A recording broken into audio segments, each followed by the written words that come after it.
Hi friends, welcome back to Neha food stories. ഞാൻ ഷഹറൂബ ഷമീർ. ഞാൻ ഇന്നിപ്പോൾ ഇവിടെ വന്നിരിക്കുന്നത് കപ്പപ്പുഴുക്കും മീൻകറിയും ആയിട്ടാണ്. നല്ല നാടൻ കപ്പപ്പുഴുക്കും മീൻകറിയും കണ്ട ആർക്കാണ് വായിൽ വെള്ളം വരാത്തത്? അപ്പോൾ ഇതെങ്ങനെയാണ് ഉണ്ടാക്കുന്നത് എന്ന് നമുക്ക് നോക്കാം. അപ്പൊ അതിനു വേണ്ടി ഒരു പാനിലേക്ക് 4 ടേബിൾ സ്പൂൺ വെളിച്ചെണ്ണ ഒഴിച്ചു കൊടുക്കാം. ഇനി ഇതിലേക്ക് 1 ടീസ്പൂൺ കടുക് ചേർത്ത് കൊടുക്കാം. കടുക് ഒന്ന് പൊട്ടി വരണം. എന്നിട്ട് ഇതിലേക്ക് 1/4 ടീസ്പൂൺ ഉലുവ ചേർത്ത് കൊടുക്കാം. ഇനി 1/4 കപ്പ് ചെറിയുള്ളി ചോപ്പ് ചെയ്തതാണിത്. ഒരു വലിയ വെളുത്തുള്ളി ചോപ്പ് ചെയ്തത്. ഇത് 4 ടേബിൾ സ്പൂൺ ഇഞ്ചി ചെറുതായി കൊത്തി അരിഞ്ഞതാണ്. ഇനി ഇതെല്ലാം ഇതിലിട്ട് നന്നായി ഒന്ന് വഴറ്റിയെടുക്കണം. അപ്പൊ ഈ ഇഞ്ചിയും വെളുത്തുള്ളിയും ചെറിയുള്ളിയും ഒക്കെ നന്നായി വഴറ്റിയെടുക്കുക. ഇത് വഴറ്റിയെടുക്കുന്ന സമയം കൊണ്ട് നമുക്ക് ഇതിലേക്കുള്ള മസാല റെഡിയാക്കി എടുക്കാം. അപ്പൊ ഞാനിവിടെ 1 ടീസ്പൂൺ മഞ്ഞൾപ്പൊടി എടുത്തിട്ടുണ്ട്. ഇതൊരു ബൗളിലേക്ക് മാറ്റാം. ഇനി 1 ടേബിൾ സ്പൂൺ മല്ലിപ്പൊടി എടുത്തിട്ടുണ്ട്. ഇത് നമുക്ക് ആ ബൗളിലേക്ക് ചേർത്ത് കൊടുക്കണം. 2 ടേബിൾ സ്പൂൺ മുളക് പൊടിയും 2 ടേബിൾ സ്പൂൺ കാശ്മീരി റെഡ് ചില്ലിയും മിക്സ് ചെയ്തെടുത്തതാണ് ഇത്. കാശ്മീരി റെഡ് ചില്ലി ചേർത്താൽ നല്ല കളർ കിട്ടും നമ്മുടെ മീൻ കറിക്ക്. അതുകൊണ്ടാണ് കാശ്മീരി റെഡ് ചില്ലിയും കൂടി മിക്സ് ചെയ്തത്. അപ്പോൾ നമുക്ക് ഇനി ഇതിലേക്ക് കുറച്ച് വെള്ളം ചേർത്ത് ഇതൊന്ന് മിക്സ് ചെയ്യണം. ഇനി ഈ പൊടികളിലേക്ക് കുറച്ച് വെള്ളം ഒഴിച്ച് നന്നായി ഒന്ന് മിക്സ് ചെയ്തെടുക്കുക. കുറേശ്ശെയായി ഒഴിച്ച് മിക്സ് ചെയ്താൽ മതി. ഒരുപാട് ലൂസാക്കി എടുക്കണ്ട. ഒരു തിക്ക് കൺസിസ്റ്റൻസിയിലാക്കി എടുത്താൽ മതി. പൊടികൾ ഡയറക്റ്റ് ആയിട്ട് എണ്ണയിലേക്ക് ചേർത്ത് കൊടുത്താൽ നമുക്ക് തുമ്മലൊക്കെ വരാൻ സാധ്യതയുണ്ട്, ഈ പൊടികളുടെ ഒക്കെ ഒരു കുത്ത് കാരണം. അതുകൊണ്ടാണ് ഇങ്ങനെ വെള്ളത്തിൽ മിക്സ് ചെയ്ത് ചേർക്കുന്നത്. നമ്മൾ ചേർത്ത് കൊടുത്ത ഇഞ്ചിയും വെളുത്തുള്ളിയും ചെറിയുള്ളിയും ഒക്കെ നല്ല ബ്രൗൺ നിറമായി വന്നിട്ടുണ്ട്. അപ്പൊ നമുക്കിനി ഇതിലേക്ക് മസാല ചേർത്ത് കൊടുക്കാം. നമ്മളിപ്പോൾ ഈ ചേർത്ത് കൊടുക്കുന്ന മസാല നന്നായി വഴറ്റിയെടുക്കണം. ഈ പൊടികളുടെ എല്ലാം പച്ചമണം മാറുന്നത് വരെ നന്നായി വഴറ്റിയെടുക്കണം. എണ്ണ തെളിഞ്ഞു വരുന്നത് വരെ നമുക്കിത് വഴറ്റിയെടുക്കാം. മസാലകളൊക്കെ നല്ല എണ്ണയിൽ കിടന്ന് മൂത്ത് വരണം, എന്നാലേ നമ്മുടെ കറി നല്ല ടേസ്റ്റ് ഉണ്ടാവുള്ളൂ. നമ്മളിപ്പോൾ ഈ മസാല മിക്സ് ചെയ്ത പാത്രത്തിലേക്ക് കുറച്ച് വെള്ളം ചേർത്ത് ഞാൻ ഇപ്പോൾ ഇതിലേക്ക് ഒഴിച്ചു കൊടുക്കുന്നുണ്ട്. ഇനി ഒന്നും കൂടി നല്ലവണ്ണം മിക്സ് ചെയ്ത് കൊടുക്കുക. എണ്ണ തെളിഞ്ഞു വരുന്നത് വരെ നന്നായി വഴറ്റി കൊടുക്കണം. ഇപ്പൊ എണ്ണയൊക്കെ തെളിഞ്ഞു വന്ന് തുടങ്ങിയിട്ടുണ്ട്. ഇപ്പൊ നന്നായി എണ്ണ തെളിഞ്ഞു വന്നിട്ടുണ്ട്, കണ്ടില്ലേ?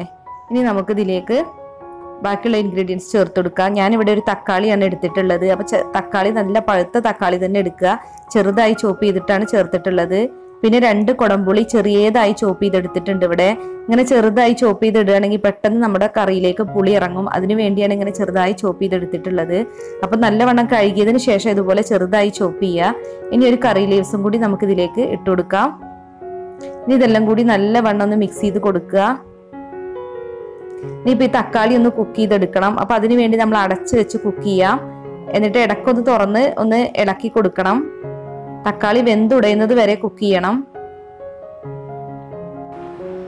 അപ്പൊ 1 മിനിറ്റ് കഴിഞ്ഞതിന് ശേഷം ഞാനിപ്പോൾ ഇതൊന്ന് തുറന്ന് നന്നായി ഒന്ന് മിക്സ് ചെയ്ത് കൊടുക്കുകയാണ്. തക്കാളിയൊക്കെ ജസ്റ്റ് ഒന്ന് വഴന്ന് വന്നിട്ടുണ്ട്. അപ്പൊ ഇനി ഒന്നും കൂടി ഇത് അടച്ചു വെച്ച് കുക്ക് ചെയ്തെടുക്കാം. ഇപ്പൊ നമ്മുടെ തക്കാളിയൊക്കെ ഇവിടെ സോഫ്റ്റ് ആയി വന്നിട്ടുണ്ട്. അപ്പൊ ഒന്ന് മിക്സ് ചെയ്ത് കൊടുക്കാം.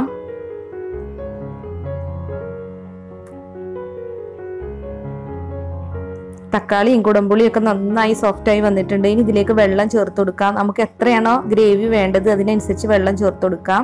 ഇനി ഇതിലേക്ക് ആവശ്യത്തിന് ഉപ്പും കൂടി ചേർത്ത് കൊടുക്കാം. ഞാനിപ്പോ ഇവിടെ ഒരു 1.5 കപ്പ് വെള്ളമാണ് ചേർത്തിട്ടുള്ളത്. ചൂടുവെള്ളം ഒഴിച്ചു കൊടുക്കുകയാണ് നല്ലത്.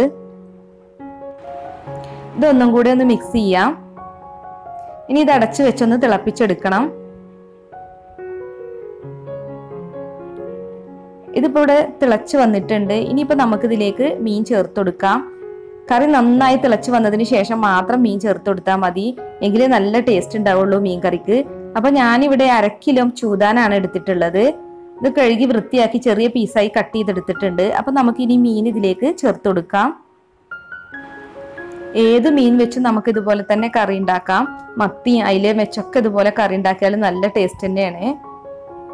പെട്ടെന്ന് ഈ കറി ഉണ്ടാക്കാനും പറ്റും, എന്നാൽ നല്ല ടേസ്റ്റുമാണ് ഈ കറിക്ക്.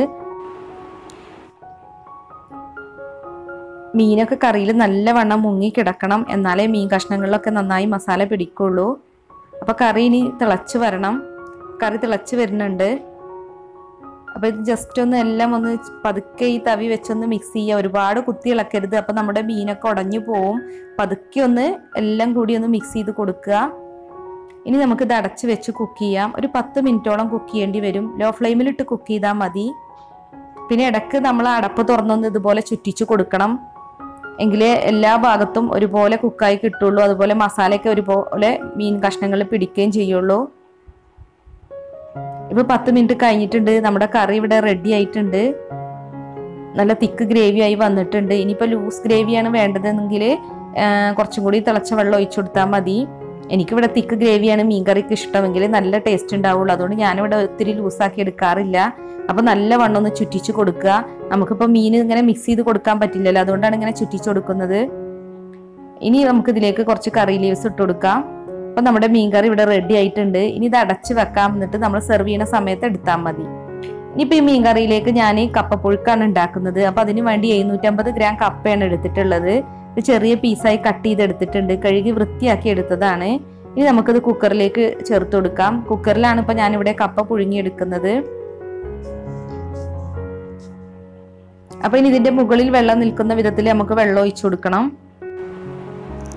ഇനി ഇതിലേക്ക് ആവശ്യത്തിന് ഉപ്പ് ചേർത്ത് കൊടുക്കാം. ഇനി നമുക്കിത് അടച്ച് വെച്ച് കുക്ക് ചെയ്യാം. ഒരു 3 വിസിൽ വന്നു കഴിഞ്ഞാൽ ഫ്ലെയിം ഓഫ് ചെയ്യാം. ഇത് കുക്കാവുന്ന സമയം കൊണ്ട് നമുക്ക് ഇതിലേക്ക് അരപ്പ് റെഡിയാക്കി എടുക്കാം. ഞാനിവിടെ അരമുറി തേങ്ങ ചിരകി എടുത്തിട്ടുണ്ട്. ഇനി ഇതിലേക്ക് 5 ചെറിയുള്ളി, 4 വെളുത്തുള്ളി, 1 ടീസ്പൂൺ ചെറിയ ജീരകം, കുറച്ച് കറി ലീവ്സ്, 1 ടീസ്പൂൺ മഞ്ഞൾപ്പൊടി, 2 പച്ചമുളക് എന്നിവ എടുത്തിട്ടുണ്ട്. അപ്പോൾ ഇതൊക്കെ തേങ്ങയുടെ കൂടെ ഒന്ന് ചതച്ചെടുക്കണം. അപ്പോൾ ആദ്യം തന്നെ നമുക്ക് പച്ചമുളകും ചെറിയുള്ളി, വെളുത്തുള്ളി, അതുപോലെ കറി ലീവ്സ്, മഞ്ഞൾപ്പൊടി, 1/2 ടീസ്പൂൺ ചെറിയ ജീരകം എന്നിവ മിക്സിയുടെ ജാറിലേക്ക് ഇട്ട് കൊടുക്കാം. പിന്നെ നമുക്ക് ഇതിന്റെ മുകളിലേക്കായി തേങ്ങ ചിരവിയതും ഇട്ട് കൊടുക്കണം. എന്നിട്ടൊന്ന് ക്രഷ് ചെയ്തെടുത്താൽ മതി. ഒരുപാട് അരച്ചെടുക്കുകയും ചെയ്യരുത്. എന്നാൽ ജസ്റ്റ് ഒന്ന് ക്രഷ് ചെയ്താൽ പോരാ. കുറച്ചൊക്കെ ഒരു അവിയലിന് നമ്മൾ തേങ്ങ അരക്കില്ല, ആ ഒരു രൂപത്തിലാണ് എടുക്കേണ്ടത്. ഇതിപ്പോൾ ഇവിടെ ഞാൻ അരച്ചെടുത്തിട്ടുണ്ട്. അപ്പോൾ ഇതാണ് നമുക്ക് വേണ്ട കൺസിസ്റ്റൻസി. ഇങ്ങനെ അരച്ചെടുത്താൽ മതി. കപ്പ ഇവിടെ കുക്കായി വന്നിട്ടുണ്ട്. 3 വിസിൽ വന്നതിന് ശേഷം ഞാൻ ഫ്ലെയിം ഓഫ് ചെയ്തിരുന്നു. ഇപ്പോൾ ഞാൻ ആവിയെല്ലാം പോയതിന് ശേഷമാണ് കുക്കർ തുറന്നത്. ഇപ്പോൾ കപ്പ ഇവിടെ കുക്കായി വന്നിട്ടുണ്ട്. ഇനിയിപ്പോൾ ഇതിലെ വെള്ളം ഒന്ന് ഊറ്റിക്കളയണം. ഇനിയിപ്പോൾ നമുക്ക് ഈ കപ്പ നമ്മൾ കുക്ക് ചെയ്ത കുക്കറിലേക്ക് തന്നെ ചേർത്ത് കൊടുക്കാം. ഇനി നമ്മൾ ഉണ്ടാക്കി വെച്ചിട്ടുള്ള ഈ അരപ്പ് ചേർത്ത് ഇതൊന്ന് ആവി കൊള്ളിച്ചെടുക്കണം. ഈ കപ്പപ്പുഴുക്കും നല്ല ഈസിയായി നമുക്ക് ഉണ്ടാക്കാൻ പറ്റും. മീൻ കറിക്ക് നല്ല കോമ്പിനേഷനാണിത്. അപ്പൊ ഈ അരപ്പ് നമുക്ക് ഈ കപ്പയിലേക്ക് ചേർത്ത് കൊടുക്കാം.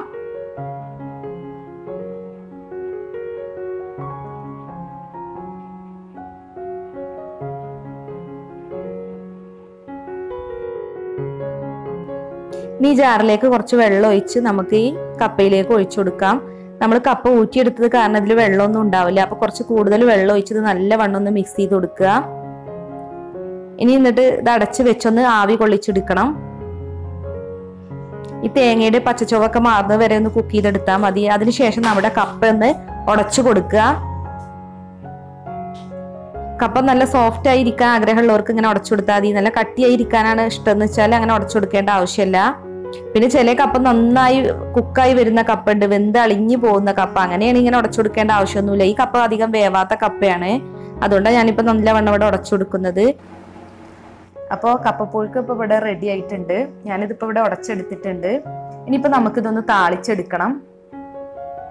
അപ്പോൾ അതിനു വേണ്ടി ഞാനൊരു പാൻ അടുപ്പിൽ വെച്ചിട്ടുണ്ട്. ഇതിലേക്ക് 2 ടേബിൾ സ്പൂൺ വെളിച്ചെണ്ണ ഒഴിച്ചു കൊടുക്കാം. ഇനി ഇതിലേക്ക് 1 ടീസ്പൂൺ കടുക് ചേർത്ത് കൊടുക്കാം. ഇനി ഇതിലേക്ക് 2 വറ്റൽമുളക് ചേർത്ത് കൊടുക്കാം.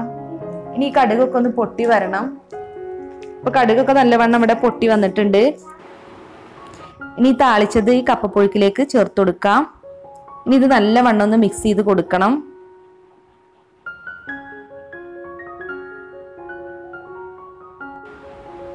അപ്പൊ ഇനി ഇതിലേക്ക് കുറച്ച് കറി ലീവ്സ് ചേർത്ത് കൊടുക്കാം. ഞാൻ കടുക് പൊട്ടിച്ചപ്പോൾ അതിൽ കറി ലീവ്സ് ചേർത്ത് കൊടുക്കാൻ മറന്നതാണ്, അതുകൊണ്ടാണ് ഈ സമയത്ത് ചേർത്ത് കൊടുക്കുന്നത്.